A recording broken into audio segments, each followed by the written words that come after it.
नमस्कार, स्वागत है आपका ET नाउ स्वदेश पर। मैं हूं आपके साथ पूजा त्रिपाठी और आप देख रहे हैं हमारी खास पेशकश कमोडिटी अगले हफ्ते। और इस शो में हम आपको बताएंगे कि इस पूरे हफ्ते कमोडिटी मार्केट में किस तरह का एक्शन देखने को मिला, जिसको कि हम समझेंगे, उसका एनालिसिस करेंगे और साथ ही बात करेंगे कि जब अगले हफ्ते हम कमोडिटी मार्केट वापस से खुलेगा तो किस तरह की रणनीति तमाम मेटल्स में और जितने भी पॉकेट्स हैं उसमें किस तरह की रणनीति अपनानी चाहिए, इस पर हम आगे चर्चा करेंगे और साथ ही साथ आपके सवालों को भी शामिल करेंगे। अगर आपके कुछ सवाल हैं तो आप हमसे पूछ सकते हैं। सवाल पूछने का तरीका बेहद ही आसान है। आप हमें फ़ोन कर सकते हैं, अपने सवाल व्हाट्सएप कीजिए और सोशल मीडिया हैंडल पर भी हम मौजूद हैं। फेसबुक, ट्विटर, इंस्टाग्राम पर भी हम मौजूद हैं। उसके ज़रिए भी आप अपने सवाल हम तक पहुंचा सकते हैं। तो इस हफ्ते की अगर बात करें तो कमोडिटी मार्केट में ज़्यादातर जो पॉकेट्स थे वहाँ पर वीकनेस ही देखने को मिली। अगर कुछ एग्री स्पेसेस को छोड़ दें, एग्री कमोडिटीज़ को छोड़ दें तो एग्री कुछ बाकी बची हुई एग्री कमोडिटीज़ में भी कमज़ोरी थी और नॉन एग्री कमोडिटी में भी दबाव ही देखने को मिला। इस हफ्ते कुछ इवेंट्स भी आए थे जिसका कि असर और इम्पैक्ट हमने कमोडिटी मार्केट पे देखा। तो इस तमाम इवेंट्स को हम समझने की कोशिश करेंगे आज और उसका आगे असर और कितना पड़ सकता है वो भी हम जानने की कोशिश करेंगे और साथ ही आपको short term, medium term, long term और पोजिशनल लिहाज से ये भी बताने की कोशिश करेंगे कि अब रणनीति क्या अपना के चले यहाँ से। तो चलिए शो की शुरुआत करते हैं और हमारे साथ सभी मेहमान मौजूद हैं। हमारे साथ कोटक सिक्योरिटी से रविंद्र राव मौजूद हैं। इसके अलावा बीरेन वकील हमारे साथ जुड़ चुके हैं पैराडाइम कमोडिटी एडवाइजर से और नवनीत दमानी भी हमारे साथ जुड़ चुके हैं मोतीलाल ओसवाल से। आप तीनों का ही बहुत बहुत स्वागत है शो पर। तो चलिए शुरुआत करेंगे सबसे पहले सोने के साथ और आपको पहले एक क्विक रिकैप दे देते हैं कि सोने के लिए ये पूरा जो हफ्ता था वो कैसा रहा, गोल्ड में किस तरह की चाल रही। तो हमने देखा कि सोना शुक्रवार तक पहुंचते पहुंचते 3 महीने के निचले स्तर पर आ चुका है। यहाँ पर जिस तरीके से फेड की तरफ से हॉकिश बयान आ रहे हैं और दुनिया भर में के सेंट्रल बैंकर्स अभी इसी फेवर में हैं कि वो ब्याज दरों में बढ़त जारी रखेंगे। अभी कटौती करना तो बहुत दूर की बात है।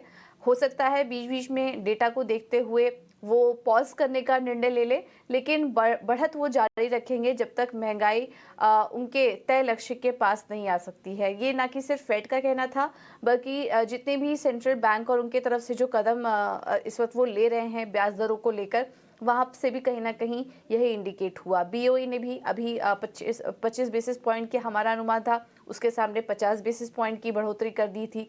वो भी एक बड़ा इवेंट था जिससे कहीं ना कहीं एक कंसर्न हुआ कि महंगाई को लेकर अभी भी चिंता बनी हुई है। तो ऐसे में डॉलर सबको ज़्यादा सेफ लग रहा है और उसी का असर हम देख रहे हैं कि बुलियन मार्केट पर पड़ रहा है और सोने चांदी में कमज़ोरी अभी हावी है। अब यहाँ क्या करें, क्योंकि इस महीने तो बहुत ही कमज़ोरी के साथ कारोबार हुआ। सोने में भी इस हफ्ते सोने में करीब 2% की कमज़ोरी रही।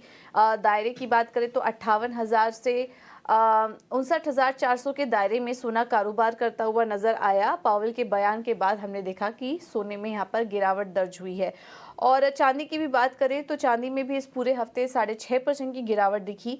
चांदी 67,500 से 72,980 के दायरे में कारोबार कर रहा था और कॉमिक्स पर चांदी $22 तक लुढ़की। तो ये था हालत सोने चांदी में। वीकनेस काफ़ी ज़्यादा बनी रही। चलिए हम सभी एक्सपर्ट्स से भी समझने की कोशिश करेंगे कि उन्हें इस वक्त सोने चांदी की चाल कैसी लग रही है। रविंद्र, पहले आपसे समझना चाहेंगे, इस पूरे हफ्ते तो हमने वीकनेस ही देखी, लेकिन अब ये जो इवेंट्स हुए हैं अब इनका असर आगे और कितने समय तक रह सकता है और सोने चांदी की चाल आप कैसे देख रहे हैं? क्या यहाँ से और वीकनेस रहेगी या फिर अभी खरीदारी करके चल सकते हैं?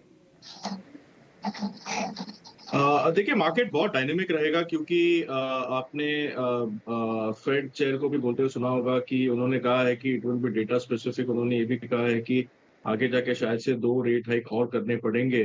तो मेरे हिसाब से ये प्योरली डेटा स्पेसिफिक रहेगा। अगर डेटा जैसे कि जॉबलेस क्लेम्स का डेटा जो कल आया था, जॉबलेस क्लेम्स लगातार बढ़ के आ रहा है, व्हिच इज़ स्लाइटली इंडिकेटिंग कि वेज इन्फ्लेशन जो है वो थोड़ा बहुत घट रहा है। बट जो पेस से फेड चाहता है वो पेस से इन्फ्लेशन नीचे नहीं आ रहा है। जो कोर इन्फ्लेशन है वो अभी भी काफी स्टिकी है। तो उस वजह से आई थिंक फेड थोड़ा सा हॉकी साउंड कर रहा है। But I think we can not say ये कितना टाइम तक चलेगा, क्योंकि एज आई मेंशन्ड ये प्योरली डेटा स्पेसिफिक होगा, और अगर डेटा कमजोर आना शुरू हो गया तो फिर then I think all the central bankers might take a pause. अभी ये हो रहा है ना कि सारे ही सेंट्रल बैंकर्स काफी हॉकिश है। अगर आप फेड को छोड़ दे तो bank of England, ECB, bank of Canada, bank of Australia, सबने इंटरेस्ट रेट बढ़ाई है। और जैसे आपने बताया कि बैंक ऑफ इंग्लैंड का 25 बेसिस पॉइंट का एक्सपेक्टेशन था, बट उन्होंने 50 बेसिस पॉइंट बढ़ाया है। तो कहीं ना कहीं इन्फ्लेशन एक बहुत बड़ा वरी है, और उस वजह से ही ये हमें देखने मिल रहा है। बट हमें एक चीज देखनी होगी कि ये जो इंटरेस्ट रेट्स बढ़ रहे हैं, this is going to impact the economy आगे जाके, और उसकी वजह से इकोनॉमिक पेन की वजह से जैसे रिसेशन का एक्सपेक्टेशन अभी भी काफी है। और उसके वजह से भी I think long term scenario जो प्रेशियस मेटल्स के लिए है, that is looking pretty good, especially for gold. Silver थोड़ा सा इंडस्ट्रियल कमोडिटी हो जाता है तो it will play a catchup game. लेकिन गोल्ड मेरे हिसाब से from long term perspective it is still quite attractive. Short term headwinds रहेंगे ये जो फेड चेयर का स्पीच था, और जो सारे सेंट्रल बैंकर्स इंटरेस्ट रेट बढ़ा रहे हैं, जिसकी वजह से यील्ड्स में सारे ही कंट्रीज के यील्ड, बॉन्ड यील्ड्स में बढ़त आई है, and that in fact increases the opportunity cost of holding bullions, और उस वजह से हम बुलियन में एक फॉल देख रहे हैं। लेकिन आई वुड से सिल्वर में जैसा फॉल आया वैसे गोल्ड में नहीं आया है, तो I think it is still holding up. Dollar index में बिकॉज दूसरे सेंट्रल बैंकर ज्यादा हॉकिश है, उसकी वजह से डॉलर इंडेक्स में ज्यादा बढ़त नहीं आई है, but yields are still close to 16 year highs. तो मेरे हिसाब से ये शॉर्ट टर्म हेडवाइंस रहेंगे गोल्ड सिल्वर दोनों में ही। बट वो कब तक रहेगा, दैट इज लिटिल ट्रिकी, क्योंकि अगर data pointers if they disappoint, तो हो सकता है कि ये जो भी प्रोबेबिलिटी है ऑफ रेट इंक्रीज, जैसे मार्च में देर वॉज स्वैप मार्केट से ये प्रोबेबिलिटी था कि 100 बेसिस पॉइंट का कट आ सकता है बाय 2023, बट अभी not even a single 25 basis point cut का एक्सपेक्टेशन है। तो this has become very dynamic. तो I think it will be more dependent on the datas. जैसे डेटास आएंगे उसके ऊपर प्ले होगा। नेक्स्ट वीक में we have US final GDP, फिर कोर पीसी इंडेक्स है जो कि फेड का प्रेफर्ड टूल है। तो मेरे हिसाब से ये सारे फैक्टर्स देख के there might be a decision. So मुझे लगता है कि as and when the datas come in, उस हिसाब से ट्रेड करना चाहिए, और वोलेटिलिटी कंटिन्यू रहेगी मेरे हिसाब से। नेक्स्ट वीक के लिए थोड़ा सा मार्केट थोड़ा सा वीकर साइड पे ही लग रहा है। गोल्ड में अगर देखें तो 1880 1890 तक का लेवल पॉसिबल है, क्योंकि 1930 का लेवल जो है कॉमेक्स पर, वो काफी टाइम से ब्रीच नहीं हो रहा था, और अभी वो ब्रीच हो चुका है, उसके नीचे प्राइस सस्टेन कर रहे हैं। तो पॉसिबिलिटी है कि 1880 से 1890 तक है। Silver I think it is very close to the support now. अगर एमसीएक्स की बात करें तो 69,000 68,500 जो सितंबर कॉन्ट्रैक्ट है उसमें काफी वहां पर एक अच्छा 200 डे मूविंग एवरेज का सपोर्ट है। इवन इंटरनेशनल में आई थिंक 21 हाफ के आसपास एक काफी अच्छा सपोर्ट बन रहा है। तो मेरे हिसाब से वहां से एक पुल बैक रैली हम देख सकते हैं। इसलिए हमने नेक्स्ट वीक में सिल्वर में खरीदारी की एक advice the. It's a bit of a Contra call, but supports पर है तो यहाँ पे सेल करना थोड़ा सा रिस्की है। हमें लगता है फिर से एक बार 71,500 तक प्राइस आ सकते हैं, वहां से एक बार सेलिंग फिर से बन सकती है। बट यहाँ पर मुझे लगता है कि यहाँ से और एक 500 रुपए नीचे आता है तो it's a good buying opportunity. बिल्कुल। तो सिल्वर में सलाह है यहाँ पर आप अभी फ़िलहाल खरीदारी करके चल सकते हैं 71,000 के आसपास के लेवल्स के लिए। एक बाइंग यहाँ पर नज़र आ रही है। सिल्वर पर एक बार राय लेंगे, क्योंकि एक तेज़ी तो आई थी लेकिन उसके बाद भारी गिरावट यहाँ पर चांदी में भी देखने को मिल रही है। और फिर आज हमें कुछ जो सवाल भी मिल रहे हैं, चांदी में इंटरेस्ट और रुझान भी एक नज़र आ रहा है निवेशकों का, ट्रेडर्स का। ग्वालियर से इस बीच सवाल भी आया है हमें अरुण कुमार जी का, और ये चांदी के लिए लॉन्ग टर्म आउटलुक जानना चाह रहे हैं। बीरेन जी, आपसे सवाल होगा चांदी पर, क्या करना चाहिए इन स्तरों पर, क्योंकि हम देख रहे हैं कि अभी बहुत जल्द एक रेट रिवर्सल साइकिल तो नज़र आ नहीं रहा है। तो उसको देखते हुए क्योंकि इकोनॉमी में भी एक स्लो डाउन, जैसा कि अभी रविंद्र जी भी बता रहे थे कि स्लो डाउन एक्सपेक्टेड है, और उसमें बुलियन मार्केट अच्छा लग रहा है लॉन्ग टर्म के लिए। तो अगर साल अंत तक किसी को यहाँ पर एंट्री लेनी हो, या फिर अभी फेस्टिवल आएंगे अक्टूबर नवंबर में, फेस्टिव सीजन शुरू हो जाएंगे, तो अगर वहाँ तक के लिए अगर किसी को बाइंग करनी हो, तो क्या अभी वे लेवल्स अट्रैक्टिव नज़र आ रहे हैं आपको खरीदारी करने के लिए? मुझे पूछा गया ये, मुझे क्लैरिटी आवाज की मिली नहीं है।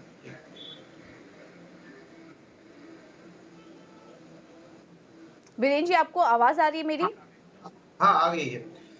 साल के अंत तक तो मैं नहीं कॉल लूंगा, बट शॉर्ट टर्म जी। अगर 2 वीक से कॉल अगर लेना है तो सेल साइड का लेना चाहिए। यहाँ 69,500 के आसपास शॉर्ट जा सकते हैं। 2-3 वीक के नजरिए से 67,000 या 66,500 आसपास का लक्ष्य रख सकते हैं।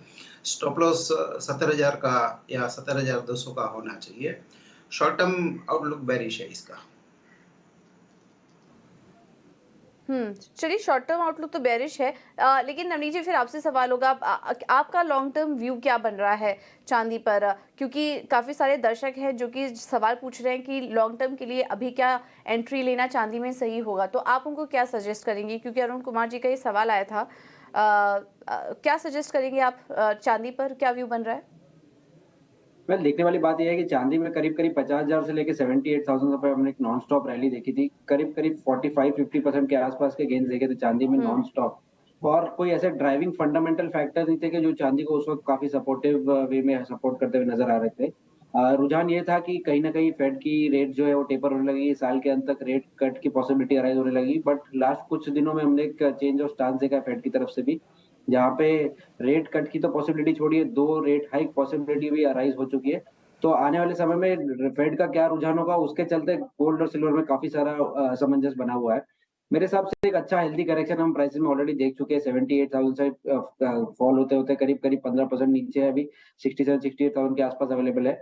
मीडियम टर्म की अवधि से मुझे लगता है कि अगर 500,000 रुपए और गिर जाती है, तो बहुत अच्छा एंट्री पॉइंट हो जाएगा मीडियम टर्म में के लिए बाय करने के लिए, और मुझे लगता है वापस यहाँ पे 72,000 से 75,000 तक के स्तर आपको देखने मिल सकते हैं। सो बाय ऑन डिप्स मैं काफ़ी टाइम से मेंटेन कर रहा हूँ, वो डिप फाइनली आ चुका है। तो ये अच्छा अपॉर्च्युनिटी रहेगा अगर किसी को मीडियम टर्म की अवधि अवधि से चांदी में पैसा लगाना है। ठीक है, तो चांदी में पैसा लगाना है, ये लेवल्स आपको सुझा दिए गए। हमें गोल्ड पर भी काफ़ी सारे सवाल आ रहे हैं दर्शकों के। गंगानगर से सुमन जी ने सवाल भेजा है। इनके पास एक लॉट सोना इन्होंने खरीदारी की हुई है, 58,510 का पर इन्होंने लिया हुआ है। अब यहाँ पर इनको शायद हल्का नुकसान हो रहा होगा इस वक्त। तो क्या लेवल्स आप वॉच कर रहे हैं और इनको क्या सलाह देंगे आप? बिरेन जी, आपसे सवाल होगा सोने पर।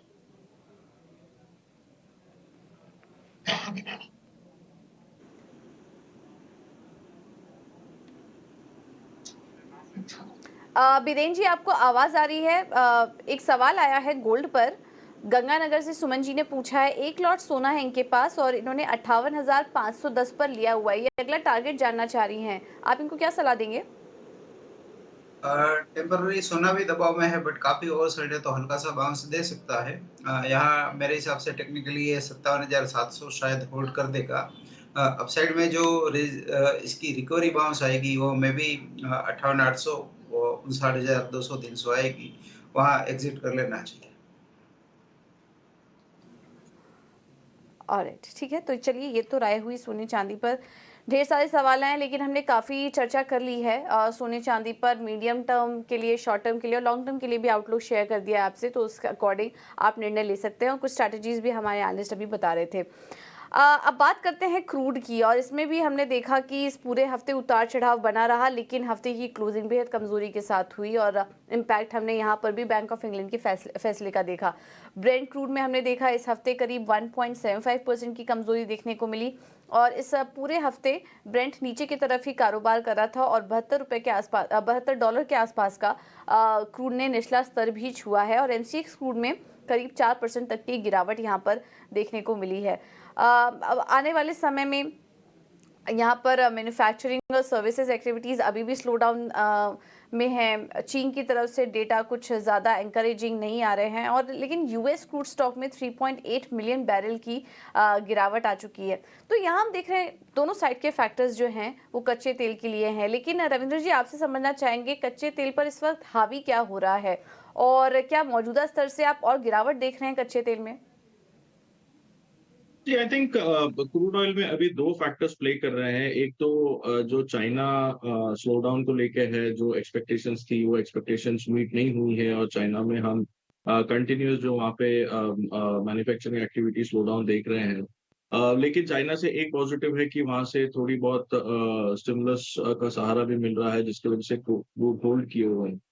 उसके अलावा जो सारे सेंट्रल बैंकर्स रेट हाइक कर रहे हैं, उसके चलते जैसे मैंने बताया कि आगे जाके इकोनॉमिक पेन आने के बहुत चांसेस है। तो उस वजह से भी डिमांड को लेके कंसर्न्स है और ये 2 मेजर फैक्टर है जो कि क्रूड में अभी as of now play out कर रहा है।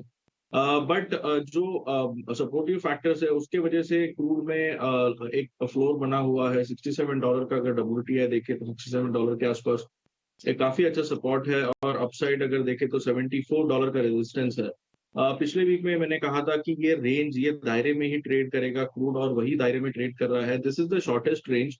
और अगर थोड़ा सा ब्रॉड रेंज देखें तो लोअर साइड में जो सपोर्ट है वो अराउंड $64 का है, जो कि अभी रिसेंट में डबल बॉटम बना के वहां से प्राइसेस में एक उछाल देखी थी हम लोग। तो मेरे हिसाब से 67 वुड बी वेरी क्रूशियल। अगर एमसीएक्स की बात करो तो एमसीएक्स में अराउंड 5550, 5500 का एक सपोर्ट है। और अपसाइड जो है वो अपसाइड कैप जो है वो मुझे लगता है 5900 से लेके 6000 का होना चाहिए। तो ये दायरा अभी भी बना हुआ है और मुझे लगता है कि जब तक कि एक कोई मेजर ट्रिगर नहीं आता ये दायरा बना रहेगा। और अगर 67 के नीचे फिसलता है तो फिर पॉसिबिलिटी है कि ओपेक से फिर से कुछ स्टेटमेंट्स आए which might support crude prices. तो ओवरऑल मुझे लगता है कि क्रूड में एक बड़ा दायरा ही कंटिन्यू रहेगा और इमीडिएट अगर देखें तो $67 जैसे मैंने बताया और अपसाइड अगर देखें तो $74। तो मेरे हिसाब से दिस अगेन अप्रोचिंग टुवर्ड्स 67, तो वेट करना चाहिए एक रिवर्सल सिग्नल के लिए। और अगर वो आता है तो आई थिंक फिर से एक बाउंस बैक प्ले के लिए क्रूड में फिर से एक बार बाइंग कर सकते हैं। बट आई थिंक जब तक कि ये रेंज है it might be a sideways play. Okay, ठीक है। तो ये है व्यू क्रूड पर। बीरेन जी, आपसे भी समझना चाहेंगे क्रूड पर आपका क्या व्यू बन रहा है और यहाँ पर शॉर्ट टर्म टारगेट्स आप क्या देख रहे हैं क्रूड के लिए?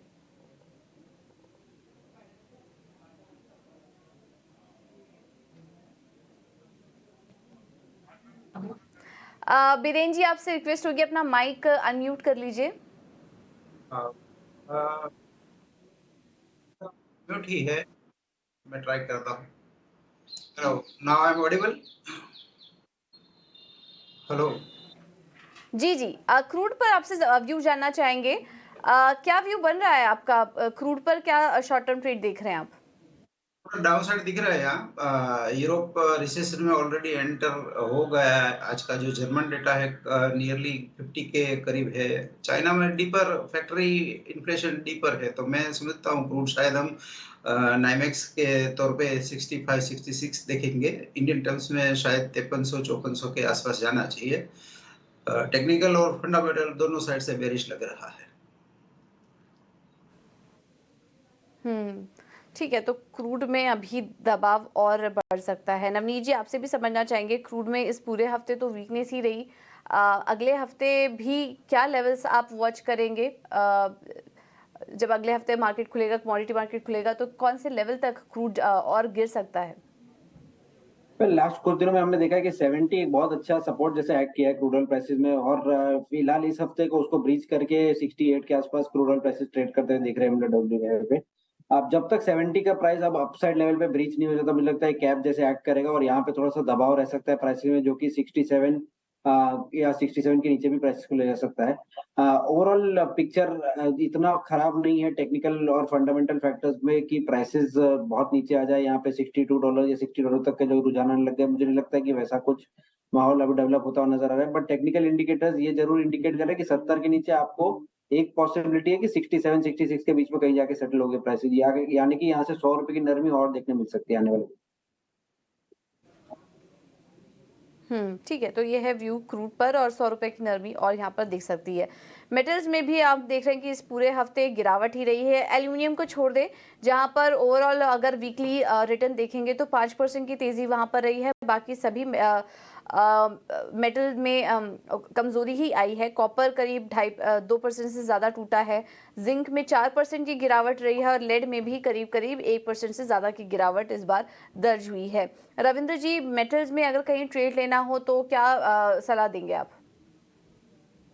जी, मेटल्स में भी वैसे जो रिसेशनरी फियर्स है उसके चलते मेटल्स में भी एक सेलिंग देखने मिल रही है। लेकिन मैं एक प्योर टेक्निकल प्ले अगर देखें तो मैं जिंक में ट्रेड लेना चाहूंगा, क्योंकि जिंक में काफी हमने एक फॉल देखा है और वीकली चार्ट्स अगर देखें तो वीकली चार्ट्स पे लोअर लेवल पे एक काफी स्ट्रॉन्ग बुलिश एंगल्फिंग पैटर्न बना है।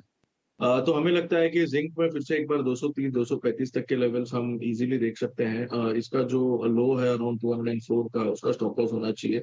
और अपसाइड मेरे हिसाब से 235 238 तक के level, this is a pure technical play.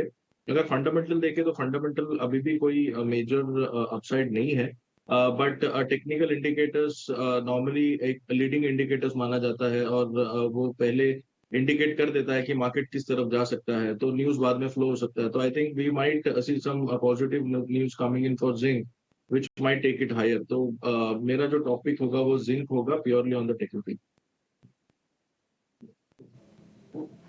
Okay.